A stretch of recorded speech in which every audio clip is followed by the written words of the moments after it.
You know that person who never posts anything? Maybe they're your friend. Maybe they're you. While everyone else is documenting their holiday, they're just enjoying their holiday. And while you might think they're missing out, there's a chance they've figured out something the rest of us haven't. The less you need to prove your life online, the more real it actually feels. Let me ask you something. When was the last time you posted on social media? Now, when was the last time you thought about posting but didn't? That gap, that hesitation, tells you everything, because somewhere between opening the camera app and hitting share, something happens. Your brain does this quick calculation. Will people like this? Does this make me look good enough? Is my life interesting enough to get validation from 247 followers I haven't talked to in years? There's this sociologist named Irving Goffman who talked about how we all wear different masks to control how others see us. But here's the thing, social media didn't invent this. It just put that mask on a stage with a billion-person audience, forever. One bad caption isn't just awkward, it's permanent. Anyone can go back and judge it whenever they want. So people who don't post, they're skipping the performance completely. Studies show that about 30 to 40% of social media users are what researchers call lurkers, people who scroll but never share. And that word sounds creepy, right? Like they're hiding in the shadows, watching. But research published in Frontiers in Psychology found something interesting about why this happens. When you combine the pressure to post with the fear of being judged, something breaks.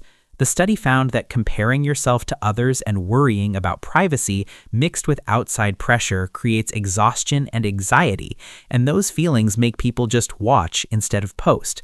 Translation, your brain is trying to protect you. Think about it. Comparing yourself to others isn't just unhelpful, it's poison. Everyone's showing their best moments while you're stuck in Tuesday afternoon reality. There's this psychology concept called self-determination theory that says humans do best when they feel in control of their own choices without outside pressure. Social media is the exact opposite. It's a validation machine where your self-worth gets measured by likes and reactions. People who avoid posting aren't antisocial. They're protecting their sense of control. They're saying, my confidence doesn't need to come from strangers on the internet. Research shows that people who are more secure in themselves and don't need approval often feel no need to post about their lives.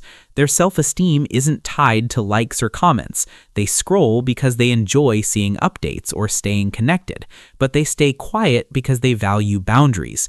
Think about someone you know who rarely posts. When you actually see them in person, are they miserable? Lonely? No, they're usually just fine. Sometimes more than fine, because they're living their life instead of filming it. The trap you don't see coming. Here's what's intriguing. Even when you know social media is fake, your brain still falls for it. Psychologists have found that just scrolling, browsing without posting, makes you automatically compare yourself to others. You see someone's promotion, their engagement ring, their new house, and even though you know it's staged, the damage is done. Your subconscious doesn't care if it's real life or performed life. It just sees they have more than me. People who don't post avoid this constant attack, not because they're weak, because they know the game is rigged. Why would you voluntarily join a competition where everyone else controls the camera, the angles, and the story? And then there's this whole group of people who watch YouTube religiously but won't touch Instagram or TikTok.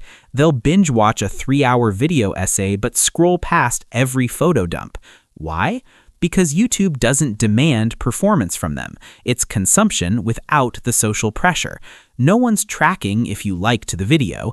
No one's wondering why you haven't posted in 3 months. You're just learning, laughing, existing. It's the ultimate passive relationship with content. All the entertainment, none of the anxiety. They've found the loophole. There's another layer here. People who avoid social media tend to have fewer friends but deeper relationships. They'd rather have 5 friends who actually know what's happening in their life than 1,000 people who liked a post. And honestly, research backs this up. Quality friendships consistently predict happiness way better than quantity. 10 real conversations beat 1,000 reactions. But here's where it gets interesting. Not posting doesn't mean not caring. These people are often super observant. They notice things others miss, the change in someone's posting frequency, the different tone in captions, the carefully built story that's just a slightly off. They're not checked out, they're paying close attention, just quietly. They prefer understanding to performing, thinking to broadcasting, depth to noise. Psychologists talk about two types of self-awareness. Public self-consciousness is worrying about how others see you. Private self-consciousness is thinking about your own thoughts and values. People who don't post lean towards the second one. Instead of asking, how will this look, they ask, how does this feel? This isn't overthinking. This is emotional intelligence. When you're not constantly managing your public image, you have mental space for actual self-reflection, for asking hard questions, for building an identity that doesn't need outside approval. And that creates something powerful, a sense of self that exists without an audience. Here's what people miss. Choosing not to post is not the same as hiding. It's not about fear, it's about power. It's saying, my private life is valuable enough that it doesn't need to be shared for others to consume. It's realizing that some experiences get worse when you perform them. That sunset, more beautiful when you're not photographing it. That conversation, more meaningful when you're not mentally writing the caption. That achievement, more satisfying when it's just yours. Researchers have found that people who rarely post often show higher levels of self-awareness and reflection. They're less affected by the emotional ups and downs that come from tying your worth to likes and comments. They're playing a longer game. But here's the paradox nobody talks about.